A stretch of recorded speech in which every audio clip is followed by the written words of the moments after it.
business person. That sounds like the boring person. I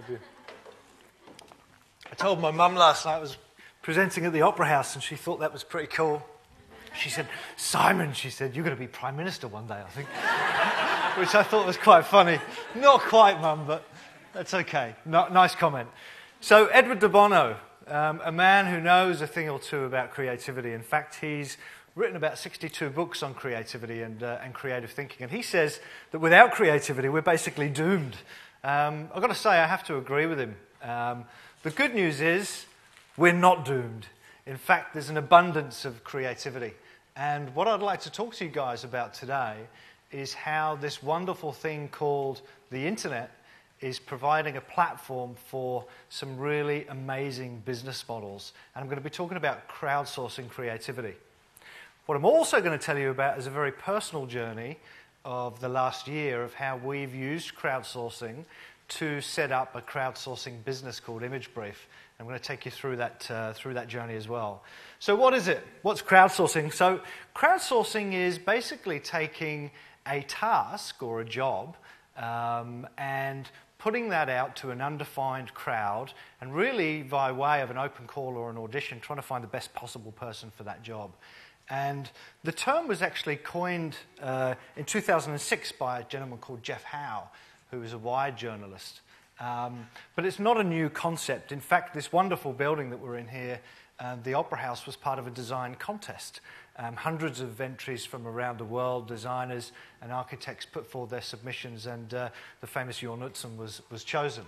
The earliest I could find was back in 1714, when John Harrison won a competition put up by the British government to come up with a solution to help mariners work out their longitude at sea. So it's not a new thing, and you could also argue that YouTube is a crowdsourced kind of entertainment platform. But who's doing it and who's doing it really well? Well, I did a lot of research as part of this, and I had a look at the crowdsourcing landscape. And I'd encourage you to go and have a look at crowdsourcing.org, where you'll see a number of these amazing business models jumping up. Things like Ushahidi, which is a crowdsourced platform for alerts in crisis like Haiti and Japan. And there's community tools, and there's raising funding tools, and there's all sorts of these amazing platforms for collaboration. So I've picked out a few that I want to talk to you about today, and I'm going to share some examples. My 13-year-old thinks that Nokia is a really naff brand, and I find that really interesting because they were kind of the number one thing at one point. Nokia are actually using crowdsourcing as part of their innovation program now, and what they'd like you to do is, if you've got a really cool idea, maybe you're sitting at home drunk with a few friends and you think maybe we should have a mobile phone with a kind of nose trimmer or something on it, whatever it might be, submit that to Nokia, and if they put a patent on that and they make money from it, they'll actually give you a cut of that, which I thought was quite interesting. This is quite an interesting website, usertesting.com. If you're an entrepreneur, you can, within an hour, submit your site to these guys. They've got a private crowd, so this is this kind of undefined, open call. They've got a private crowd that will review your website, and they'll pick a demographic, and so you could say, well, look, I want, males between the age of 30 and 40 that earn more than 100 grand. They'll review your site, and they'll send you back a video of them actually looking at your site and give you feedback on your site for $39. That's quite cool. So you can do that one night, and the next morning you wake up and you've got some amazing kind of reviews of your site. Another interesting way of using crowdsourcing. This is Zazzle. This is a crowdsourced gift platform. Freelancer.com. How many people were in the previous session? Yeah, okay. I'm not going to go on about Freelancer.com. It's an amazing platform. Basically, you outsource tasks to about 2.6 million people around the world. So I appreciate that you've all heard, or most of you heard about that. 99 Designs is an interesting one that's getting a lot of debate at the moment. So you've got more than 80,000 designers around the world that will respond to your brief. So you put out a brief to these guys, and they'll respond and actually create this work for you. Great for the buyer. Sometimes not so good for the creatives. So there's a lot of debate, and I'll come back to that in a moment. This is an interesting one, Victors and Spoils. So this is an ad agency in the US, and Victors and Spoils, basically, what they have is a traditional ad agency type environment where you've got a creative director and an account manager. But what they've got is this private crowd of creatives, about 800 creatives. So you can go to these guys and you can basically say, we're launching a business, and they've got some big brands, by the way. We're launching a business, and what we'd like is an idea for our product launch or whatever it might be. Traditional ad agency site spec, but what they'll do is they'll push that out to this enormous crowd of creatives who will in turn come back with competing ideas. They'll select one, the creative gets paid. So there's some really interesting business models, and I think we've only just scraped the surface of what the future will look like in terms of acquiring creative services. So what are the downsides to this? Well, if you're a creative, there's more competition, so potentially more effort. You've got to be really good to win business, because in the old days, a company might come and they might look for 3 quotes. You know, we're going to go and get 3 quotes from 3 designers. Today, they can get 1,000 quotes from 1,000 designers. And so it's a really interesting point in the market in terms of competition and how much effort you put into bidding on these things. What are the upsides? Well, one of the clear upsides is that everyone can participate. It's you and you and you. And that means that if you're a granny sitting in Scotland somewhere and you've got, you know, teach me Photoshop manual, and you spend a year doing that, you can design the logo for one of the next big brands. I mean, it's a really democratic environment for participation. And I think it poses some really interesting questions. So let me tell you about IMAGEBRIEF, and I'm going to tell you about our journey in the last year. So we have a business called PicDesk, and PicDesk is basically an agency where we represent about 50 photographers, and we help them sell their back catalogue of work. And you can see it's all focused on women, beautiful women, and my wife doesn't let me anywhere near it. She basically runs the business and tells me to carry on with the tech stuff. So one of the things that we realized when we actually built this business is that we wanted to have people come to our site and search for images. That was the whole idea. We build the site and they'll come along and search.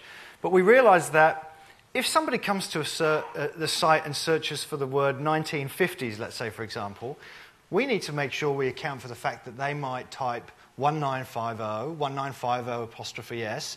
They might type the words 1950s, and so it can be a challenge. So you have to build all these keyword libraries of associations, and we built thousands of them. And then we realized afterwards is that half of the customers are actually happy to go to the website, but the other half, they just want to send us a brief. They just want to send us a brief for the image. It's just much easier for them. We understand our back catalogue, and it's much easier for them to do that. So we thought, okay, how do we develop this business, and what do we need to do?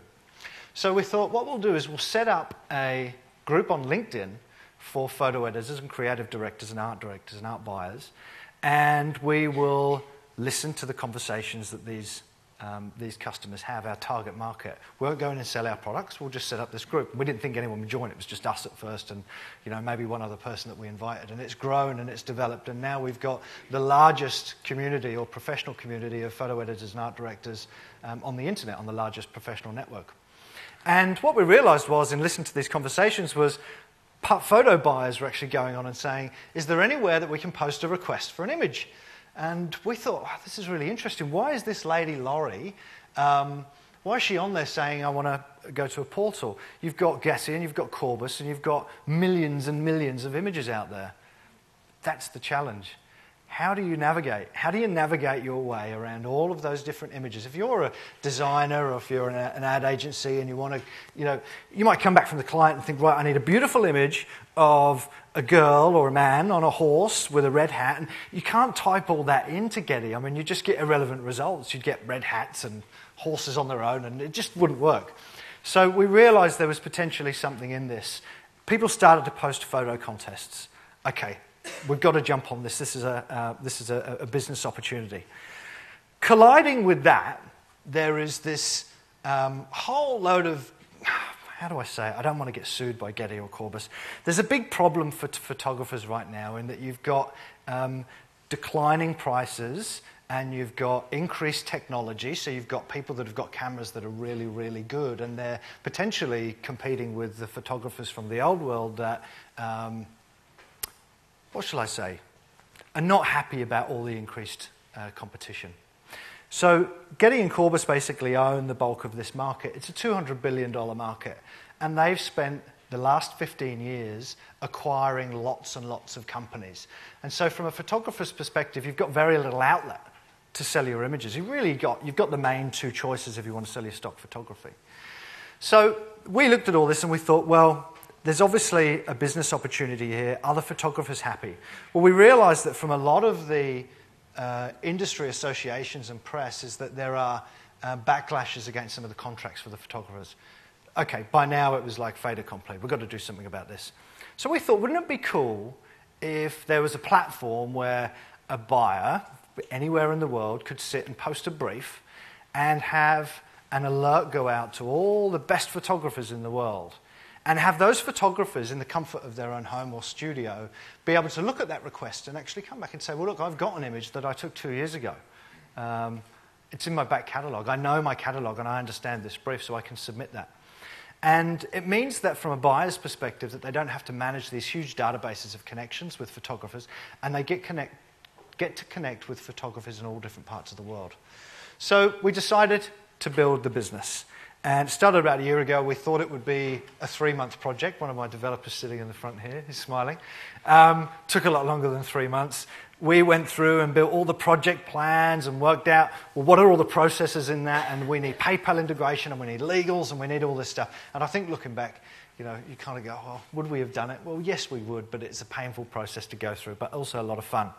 So we built 62 wireframes. Was that a vote of confidence from the code? 62 wireframes of all the way that the different sites should look, and we had all these really late night meetings. Sorry, Meg, for that image of you sitting in our home office at about 2 o'clock in the morning with David on Skype trying to work out how we're going to do this bit of the process.